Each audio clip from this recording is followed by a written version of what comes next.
Good evening, good evening. Hi. Welcome to Sunday Night Satsang with John and Michelle, hi. Good evening to you. Sorry we weren't with you last week, but it was someone's birthday. I'm just checking that we're online, yeah. Yes, it was. Yes, hello to you all. So we had a break last week and we missed you all, and we hope you missed us. No, we don't hope you missed us. We hope you were enjoying your evening as much as we were enjoying ours. Yeah. So thank you for joining us tonight. And tonight we're going to be looking at what is real prayer. What is the real essence of prayer? So we're going to be looking at that. Mm-hmm. So welcome, and just let us know who you are, where you're watching from, and please, if you haven't already liked our Journeys of Awakening Facebook page, please like it. Please like it.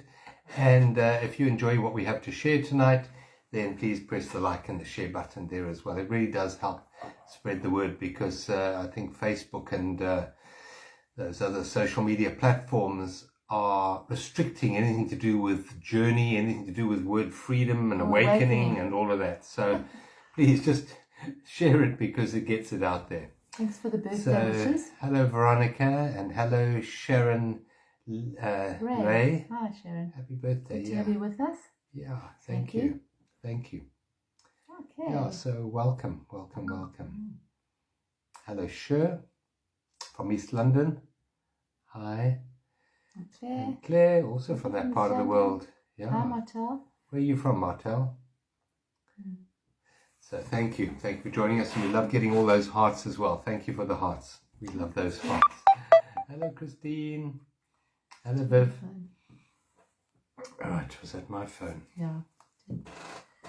On to silent. Oh, we're getting lots of hearts and likes. And hello Heather, welcome. Hello Ellison, Elaine, other Ellison. Oh, lovely. Okay. There we go. So just check that your phone, if you're on your phone now, then don't put it off. But if you're not on your phone, then please put it off so you won't be disturbed for the next little while. So gently settle back into your chairs, or on the bed, or on the floor, wherever you're lying at the moment, or sitting, and just gently close your eyes, and let's connect with this satsang tonight, this place of connection, this place of teaching, this place of peace. And let's just withdraw our mind from all of the times and all of the places by closing our eyes and dropping our awareness down into the body. The body is the portal into presence. The body is the connection to the real world, not the world of thought, the world of projection, but the real world of experience. So let's just gently close our eyes and drop our awareness down into our feet and connect with the floor and connect with Mother Gaia, and just say thank you to this moment of being together, of communing with each other in this moment on this Sunday evening, spending a little bit of time in sacred essence, a little bit of time in presence. That's not my phone, it's your phone. And for a moment, just connect with, if you can, the sound of your own heart beating in your eardrums.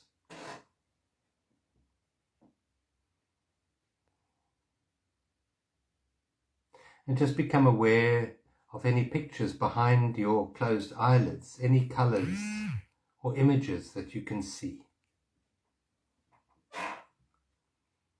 Just become aware of any sensations in your body, any uncomfortable feelings, any discomfort in any of your limbs or your muscles or your torso.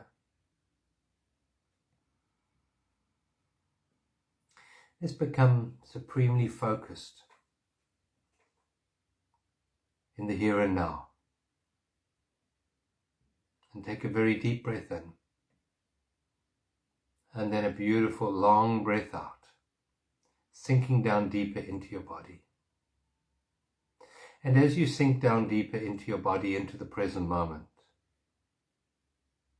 ask yourself in this moment, what thing do you need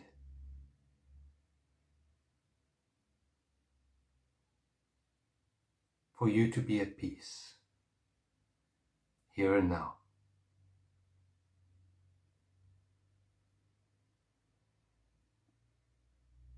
What is lacking in your situation, circumstances that blocks you right now from being at peace right now? What thing do you need to be added to you for you to be at peace right now?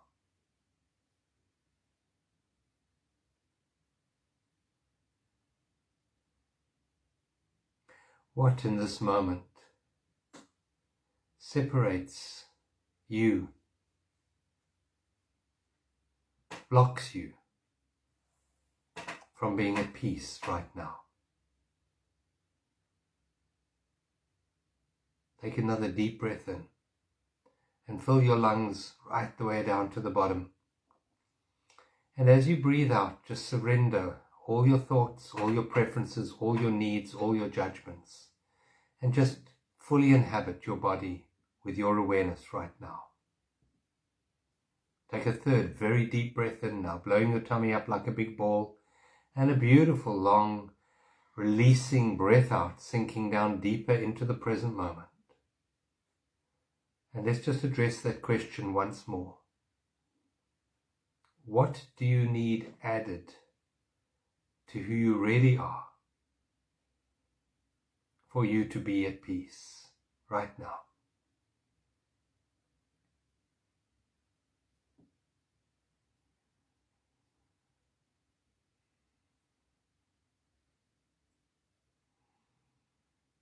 In the stillness of just this moment, there is peace. Underneath all the longing, all the desiring, all the fears, all the desires, underneath all of that, right now, in this moment, in the stillness between your thoughts, there is peace. The peace that passes all human understanding. The peace that's eternally present.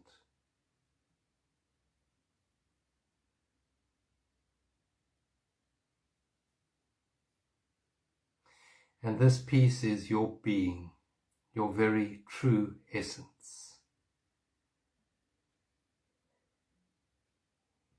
While the human self is so caught up in time, time past, time future, with the regrets of the past or the fears of the future. But in the present moment, your being is full and complete and whole.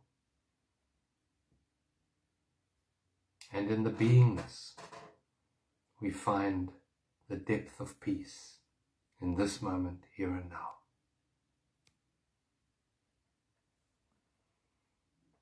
And in the depth of peace, with every out-breath, as we surrender into that space of stillness, we find that in truth there is nothing lacking. There's nothing we need to be here now.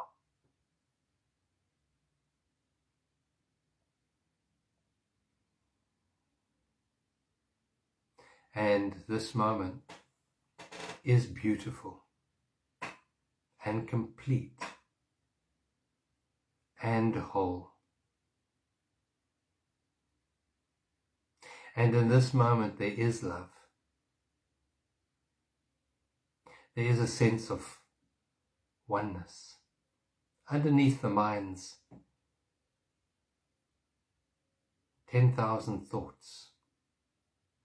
Underneath all the things of the mind, right now in this moment, there is wholeness, there's completeness, there's fullness, there is peace.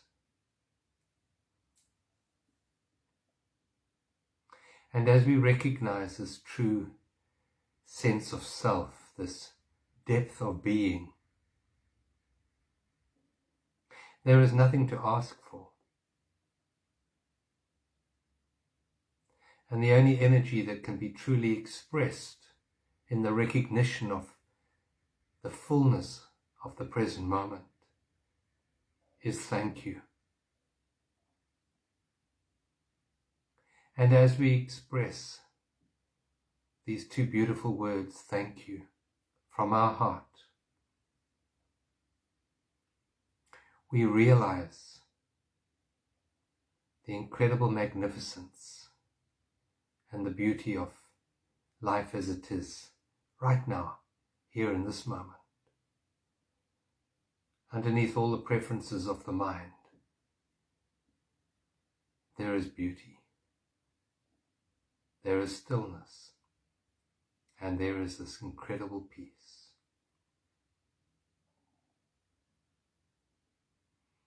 And as we say thank you, our hearts open. And as our hearts open, there is a flow of energy, which we call love. Feel this flow of energy connecting you with all of the beautiful, beautiful souls on this satsang tonight, here and now. While our bodies might be separate, in the field of presence, there is nothing but connectiveness. In the field of presence, there is that beautiful sense of oneness. And as we realize this, there's a wave of healing that takes place in this beautiful group of souls. And we say thank you. Thank you for this realization of oneness, of presence, of being, of peace. Thank you. Thank you. Now take another beautiful deep breath in. And a long breath out. And gently, when you're ready, you open your eyes and look around the room and just see how beautiful and how privileged and how perfect this moment really is. Thank you. Thank you for being here with us tonight. Thank you. Thanks, John. Thank you. Hi, everyone. Thanks for joining us on this lovely winter night. Well, for us in the Southern Hemisphere. Yeah, a lot of you in the Southern Hemisphere. Those in the Northern Hemisphere are bathing in summertime. And I must say, each season has its beauty. We went for a walk yesterday. Was it yesterday? And we went to a beautiful part of Cape Town, Constantia, and the trees were mainly bare, but there was just so much beauty in their bareness. And the beautiful leaves underfoot, and the river was flowing beautiful, and the colours and little squirrels, and there's beauty in every season. Although we see winter as a time of barrenness, well, particularly in a place where the trees drop their leaves, but it wasn't. It was really beautiful, wasn't it? Even more interesting, more varied. Yeah, really beautiful. So tonight we're going to be talking about prayer. We're going to be talking about the nature of prayer. What is prayer? So we're going to be looking at that. Yeah, this is more your subject than mine, I have to say. Why do I need to pray more than you? I think you do pray more than me. Please, God. So I'll ask you, okay, what is prayer? Tell us what's happening in the stars. I haven't really looked, but basically I had a day off today completely. And yesterday we played with John's grandchild and painted and did all that. Well, it was hardly a day off. You were an art therapist yesterday, an art teacher yesterday. But the main thing this month, this astrological month, is that the sun's in Cancer, and there's a lot of other alignments that are kind of bringing up quite a lot of possibly insecurities for some of us, especially around home, around family, old insecurities that might have got hidden and are coming to the surface. but there's also a lot of healing, and it's a beautiful month for nurturing. So whatever nurturing is for you, that's the theme that we're working with this month in Inner Space. It's a lovely theme. So we had our first call on Tuesday on that. And nurturing is quite an interesting thing, because we see it sort of, what is nurturing? And if you really look at nurturing, we nurture anything that we give our attention to, our loving, kind attention to. So we can nurture ourselves, which we often don't do. We can nurture art, we can nurture cooking, careers, businesses. So this is really a month to just look at what we are nurturing, what we're putting our attention on and our focus. Yeah, and the Inner Space group that Michelle spoke about is for those of you who don't know, I know a lot of you are on it.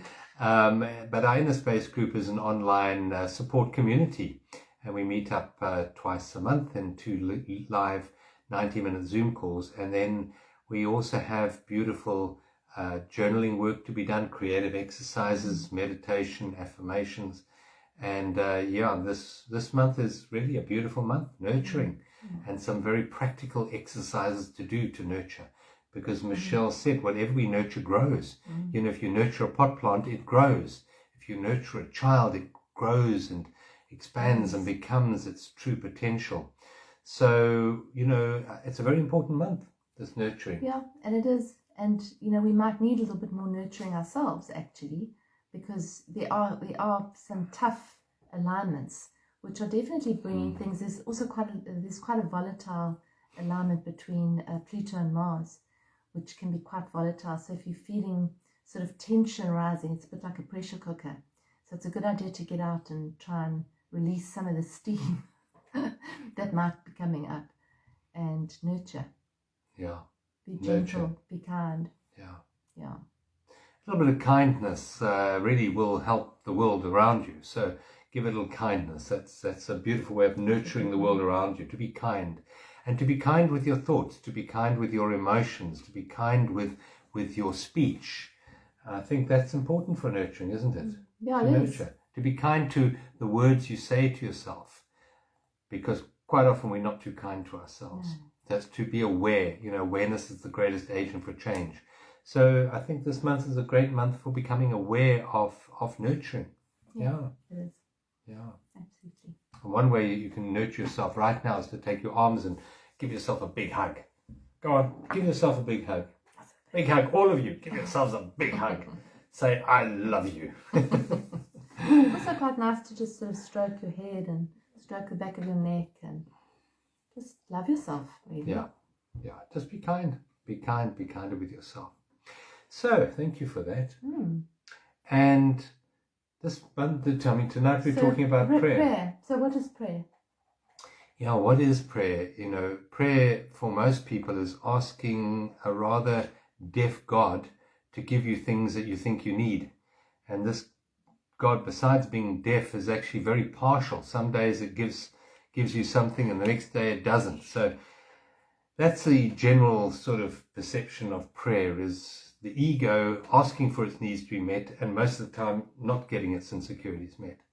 And that is not the true nature of what prayer really is. In the Western world, we focused a lot on prayer, and in the Eastern world, supposedly they focused a lot on meditation. And that's a sort of perception. It's not true, because in Christian tradition, contemplative prayer, which is meditation, is very, very strong, very powerful, particularly among the monastic cloisters, whatever they call themselves.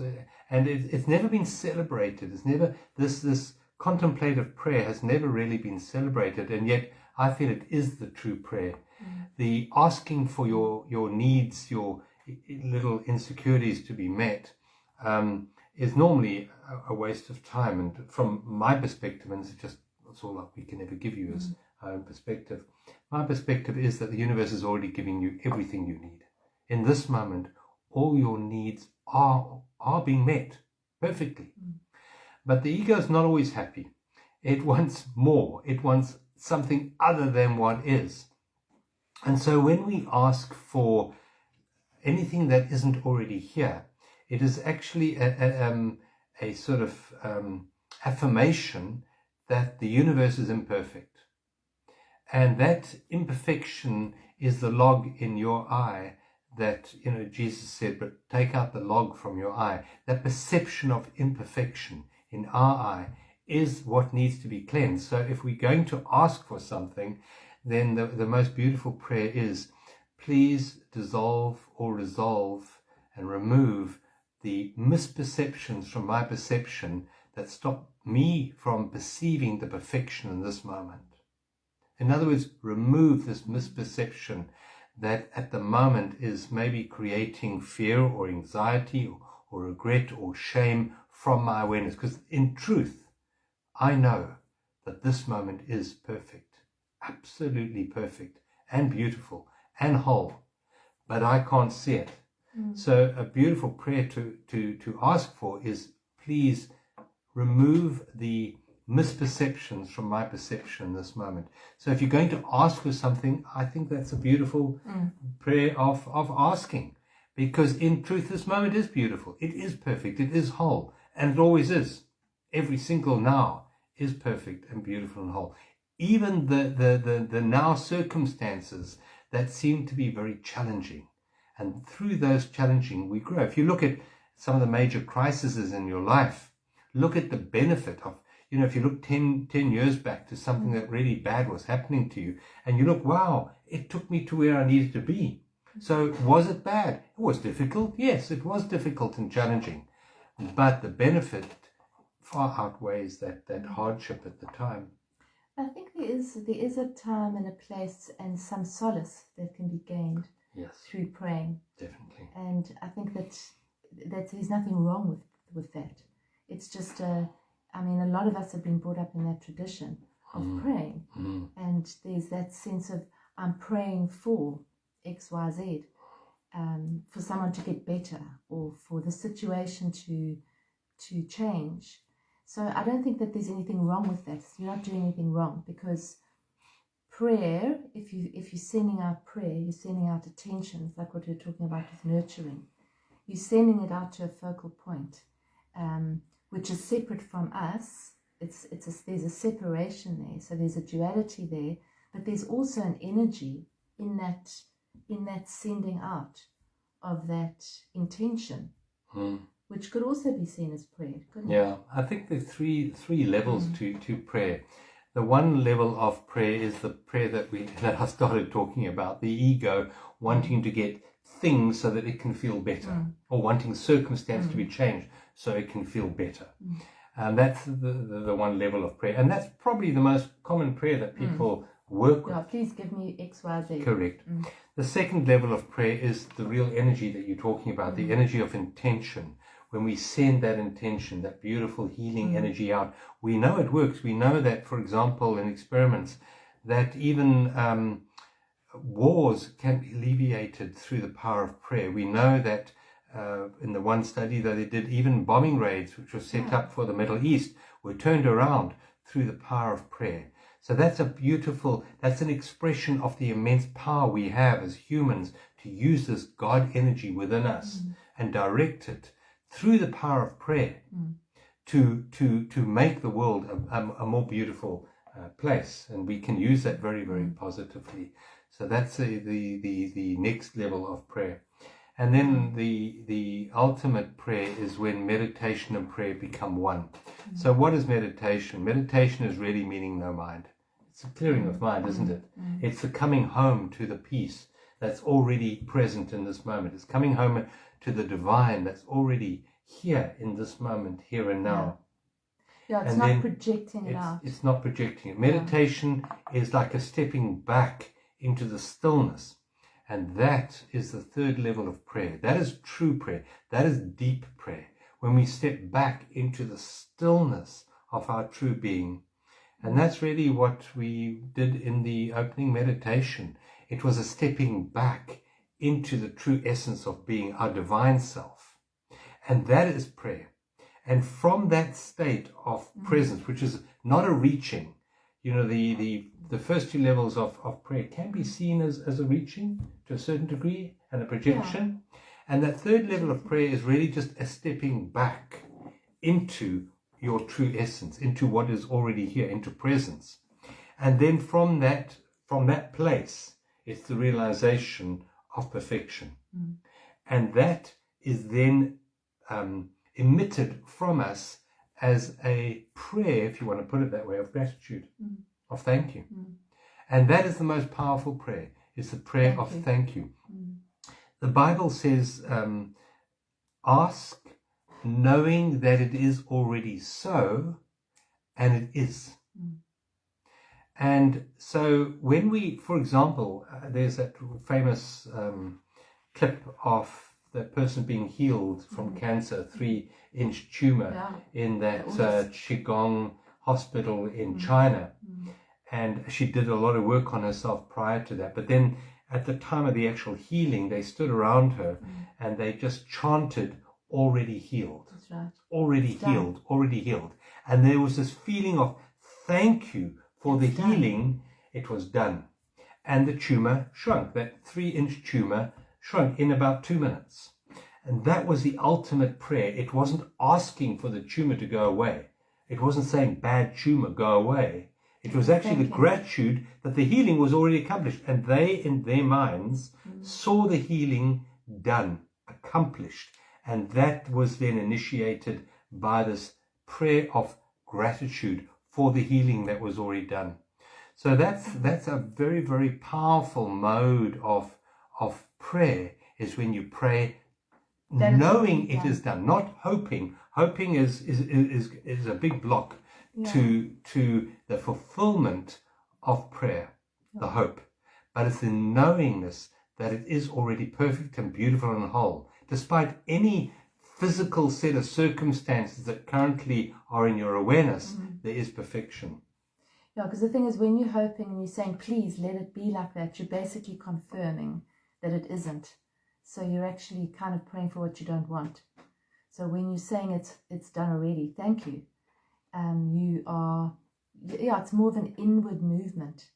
It's also quite interesting, because if you look at like non-dual teachings, you'll have, so for example, when we're learning how to pray or meditate, we will usually focus on the breath, on a candle flame, on a word, on a mantra, because it gives us a sense that we actually have something to focus on, because many of us have got very active minds. So there's like 10,000 things going on in our minds, and to actually bring us into presence, we actually focus on something. So that's fine. You're actually focusing outward in a way. You're focusing on something, but that takes you in. And then they say that the ultimate prayer is that when you come back, as John said, you sink back into the knowingness of who you really are, which is not separate from who you are praying to. Because we often pray, especially if you've been brought up in a religious tradition, to a God that is separate from us. It's this person, this being, this entity somehow that is separate. And what we sort of, where we are, is that we're not separate, and that we are realizing that we're not separate. And that can be a process. So one of the processes is to actually focus on something which brings you into the moment, away from the busy mind, and then eventually you start to see that you are not separate, and then there is no need for that anymore, because then you are just because we are one. We're not separate. Yeah. So it's coming back to the awareness. That we are not the awareness separate. of oneness. The awareness of oneness is love, and love is the greatest prayer. I mean, isn't it beautiful? So you're sinking back into that oneness. Yeah. So prayer in that way can, we said about 3 layers of prayer, but if we have, this is 2 categories of prayer. Yeah. The one category of prayer is when we perceive ourselves separate from the divine, which is probably 99.9% of all humans. Yeah. We perceive ourselves separate. And yes, the John Homewood is separate from the divine. The Michelle McLuhan is separate, because this is a somethingness. And somethingness isn't oneness. It's a somethingness. And so when the somethingness prays, it is praying to something that isn't what it is. So therefore, the divine, God, whatever you want to call it, is separate from this form. It is separate from the form. And that's one level of prayer. And I would suggest that probably most of our prayers come from this human self, this limited, small, needy self. And that's perfect and beautiful. And prayer from that level can be used to surrender that self to the bigger self. It can be used to humble yourself, to recognize that as powerful as your mind thinks it is and your ego thinks it is, I often use the analogy, the mind is so powerful and so strong, and the ego thinks it's responsible for everything, that if it wasn't for you, the sun wouldn't even rise tomorrow, and Venus would bump into Saturn, but thank God you're around because you sort everything out. Everything lies on your shoulders. That's the egoic self. And what prayer does is it actually surrenders that to something more beautiful, bigger than that egoic self. So that's the one level of prayer, and it's powerful in that it can lead you more into a surrender, into a humble state, to pray to something bigger than you. And then the other layer of prayer is when you sink, or you step back out of the human self into the being self. And there is only one being, and that is the divine. You are that being. You are the being itself, that true essence. And it's what's called non-local. It's everywhere all at once, and there's only one of them. So the being that you are is the same being that we all are. It's one being. It's the essence inside us all. And true prayer is the surrendering of that separate self and stepping back into your pure God self, that spark of the divine, that is your true essence. The Bible says that we are made in the image and similitude of God. What does that mean? Well, it means that we are already made. We're not being made. We're not going to be made. We're already made. We are already that which we are searching for. And so true prayer ultimately leads you back into the no-thing state, the nothing state. And in the nothing state, you become who you really are, which is the all that is, which is being. So that's true contemplative prayer, when you step out of the separate self into the true being of who you really are. And then there's no separation between you and the divine. But I say for 99.99% of all humans, that is not an easy process. No. Not at all. Hey? Yeah, because we do see ourselves as separate. That thing that we listened to about the moth and the flame. Yeah. That was such a good analogy, that the moth is drawn to the flame. So if you can see ourselves like we're the moth, and we're drawn to the light, to the all that is, to this light, and we're drawn to it, but we cannot know it, because if the moth touches the flame, the moth has to disappear. It'll die. So you can't be separate and know that. You have to be one with it to know that. It's like the sun can't know itself because it is itself. And so if the moth is flying to the flame, it's separate until it gets to the flame, and then it's one. So it can't actually know the flame until it actually dissolves that separateness. Correct. In other words, That's what we're in the process of doing. We're in the process of dissolving that separateness. John Homewood can never truly know being. Only when I step out of this false self, this John Homewood, can I be being, can I be who I really am. So we have the I, we have the am, and then we have John. I am John. The John can never truly know the I. Only when we drop the concept of the separate personality self do we find who we already are and already have been. We've always been the I am. We cannot not to be the I am. And the I am is the divine.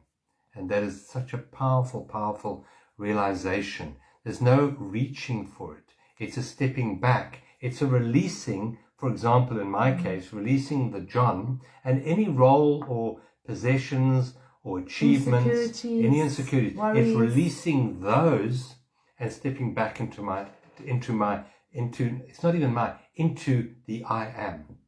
Oh, So it's not yours. this true prayer is always a surrendering. Not my will be done, but thy will be done. And thy is not a separate being to you. It is being itself, which is you, which is the one and only life. Life is singular. Again, there's not many lives. There's many forms of life. But life itself is one and complete and whole, because the word life and the word being is one and the same. And that's where love is the recognition of that oneness. When we fall in love, there's a recognition of oneness. There's a falling into a sense of oneness. And that is what love is. Love is the recognition of the one life that underlies the myriad forms that life manifests through. It is kind of a falling backwards. It's a falling into. It's when we fall into love. Yeah. Because we're falling into it. We're not reaching for it. Yeah. It doesn't happen then. Yeah. So in this prayer, there is a releasing of the old perception of what God is. I think, Michelle, you mentioned earlier, for most people, we've been programmed to believe God is a being out there somewhere that we need to, in the old days, you need to sacrifice to and appease, and you could make this dude in the sky with the beard very angry, and then he'd smite you a few times.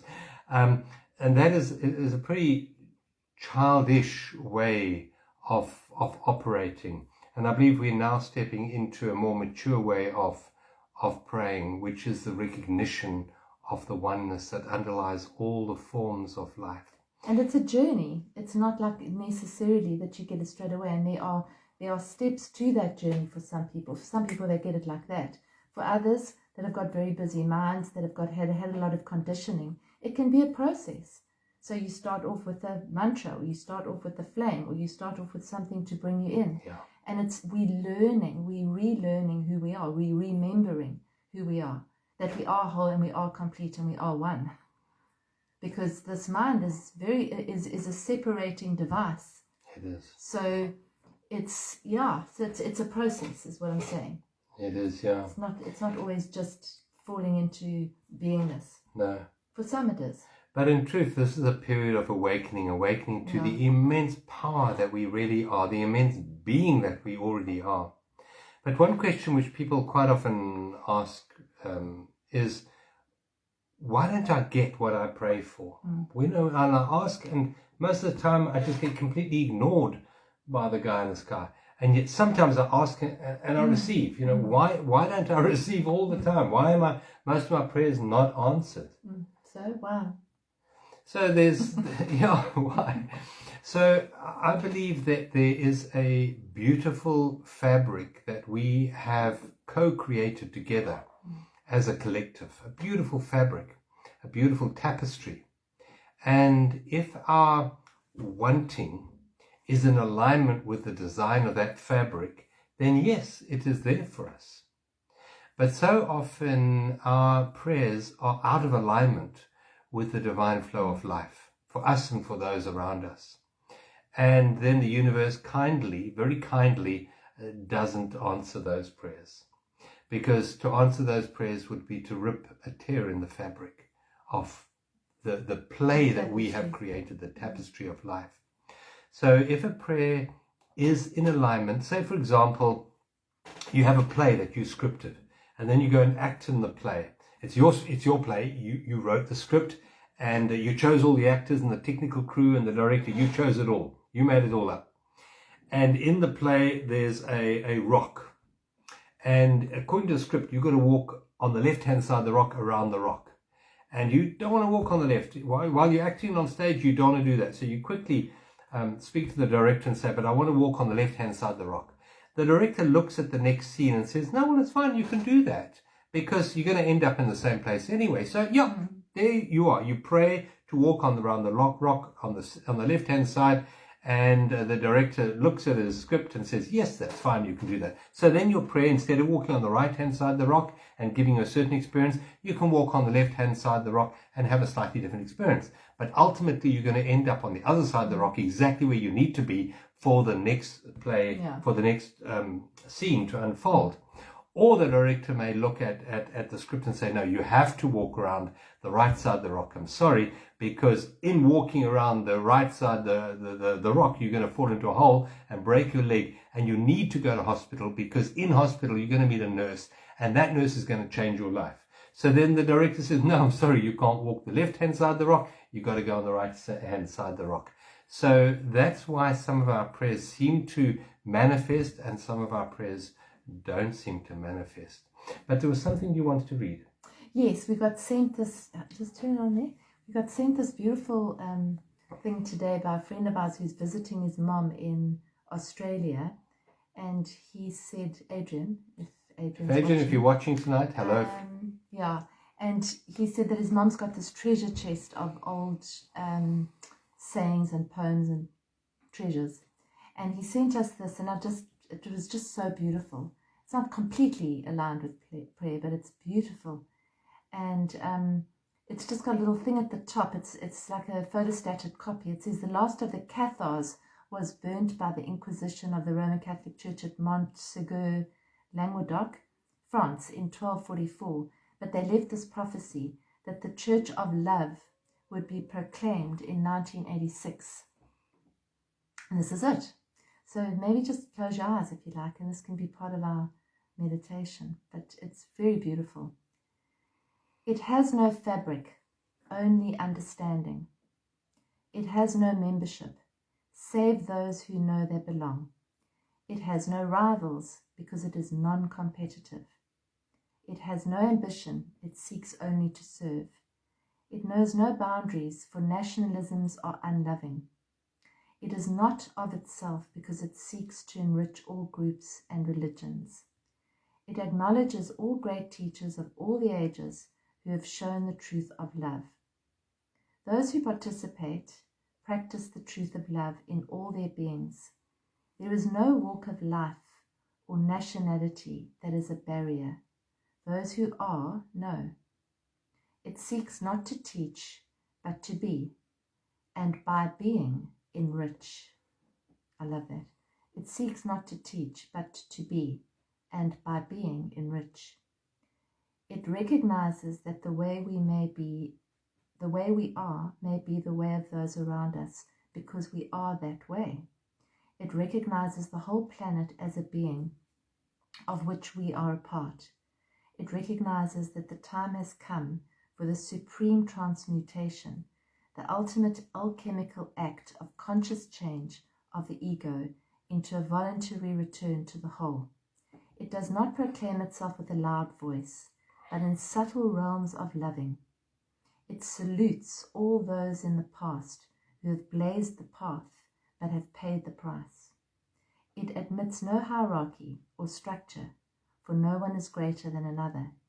Its members shall know each other by their deeds and being, and by their eyes, and by no other outward sign save the fraternal embrace.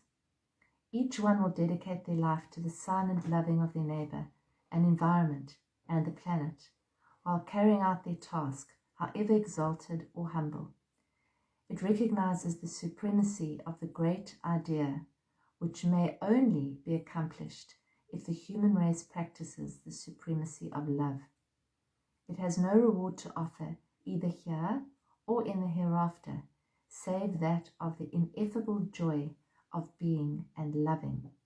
Each shall seek to advance the cause of understanding, doing good by stealth and teaching only by example.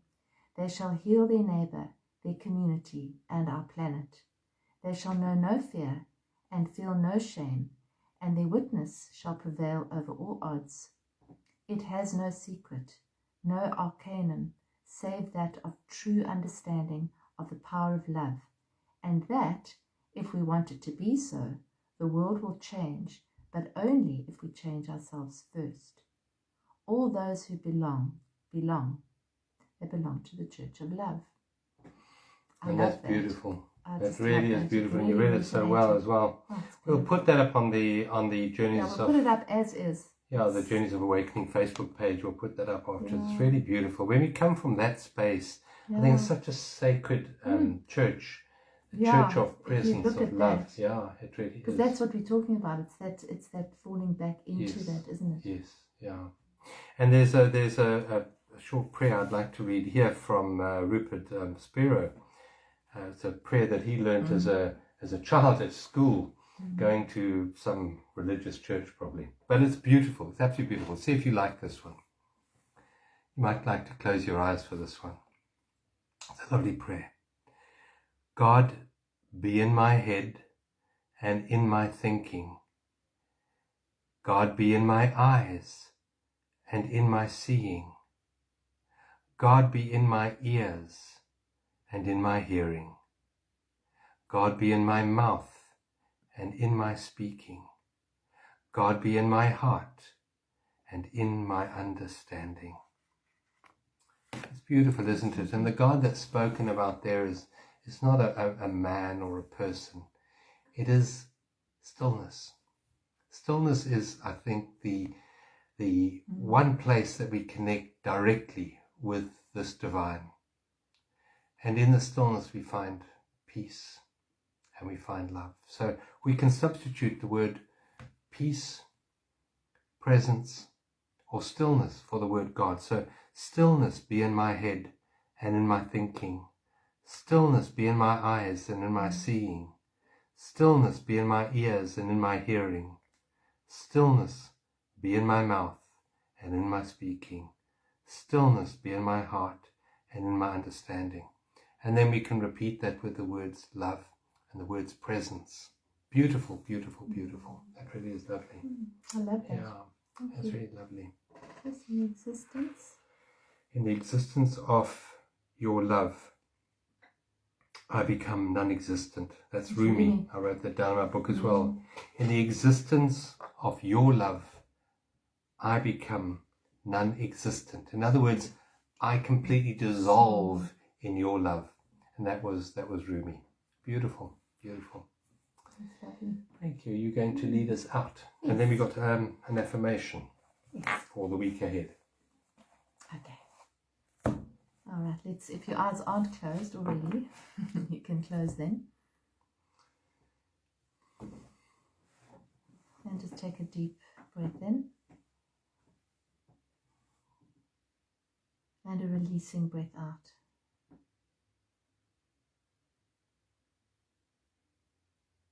And another beautiful, deep, full breath in. Slow breath in. And a releasing breath out through your mouth if you like, to really release the breath. And then a third beautiful breath in. And on the out breath, drop your shoulders and let it all go. And start to just sink in. Lean back into this beautiful presence that is always waiting for us.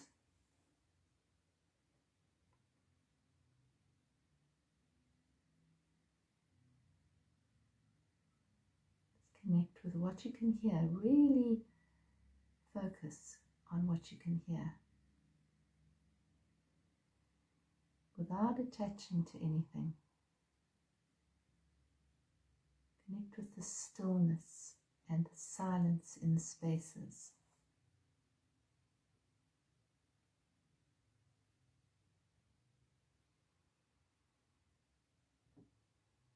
Notice how stillness arises when you listen.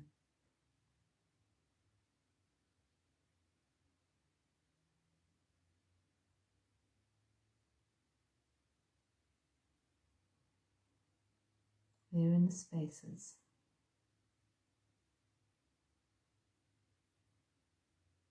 And breathe and release. And sink further into just this moment.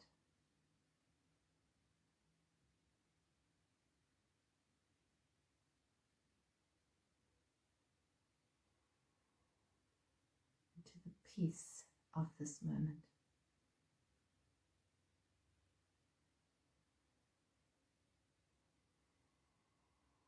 Just feel the gratitude in your heart for this moment.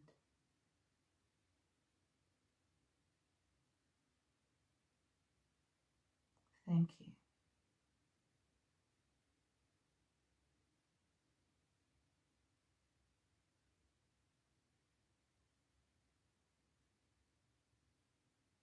Allow the words I am to fill your being.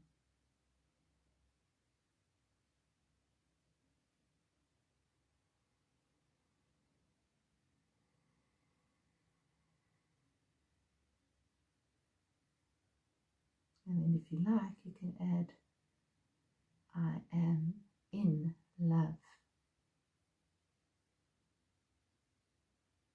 Allow yourself to sink into that place, this place. I am in love.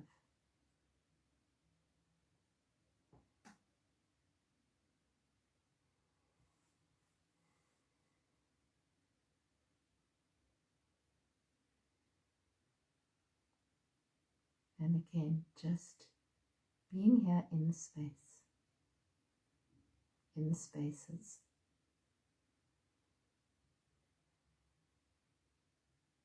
Thank you.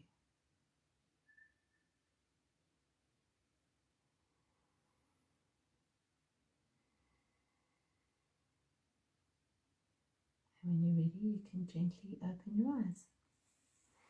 That's beautiful. I am in love, like an ocean that you're in. That's beautiful, just the recognition of that. It's so beautiful. I'm going to choose an affirmation. We've got some cards here. I think I'll take that one. You want to take that one? Mm. Okay. Oh, there you go, you can say that one. It's one of my favorite ones. I love it. I am, which is the name of the divine, enlightened, and I radiate peace into the world. I am enlightened, and I radiate peace into the world. That's a beautiful prayer. Beautiful, beautiful prayer. So I'll photograph that and put that up on our Journeys page, Facebook page, and let that be your guiding prayer for the week ahead. And we look forward to catching up with you next Sunday. And if you have any words that you'd like to say to these people on the group, just type them in the comments bar. Yeah. It's lovely to hear from you. Yeah. How you're feeling, what you'd like to say to the group. Any prayers for the group? Any prayers for the group. Yeah. All the world at this time. Powerful. Thank you all. Yeah, and we'll put that beautiful letter that we got from Adrian. Thank you, Adrian. I don't know if you're probably sleeping now. It's Australia. What time is it in Australia now? So. Yeah. He said he was going to watch, but I don't know if it's so late. But thank you, Adrian, for sending us that. We really appreciate that. We'll put that up. Thank you. God bless. Thanks, everyone. And we'll see you next Sunday. Have a beautiful week further. Lots of love. Thank you.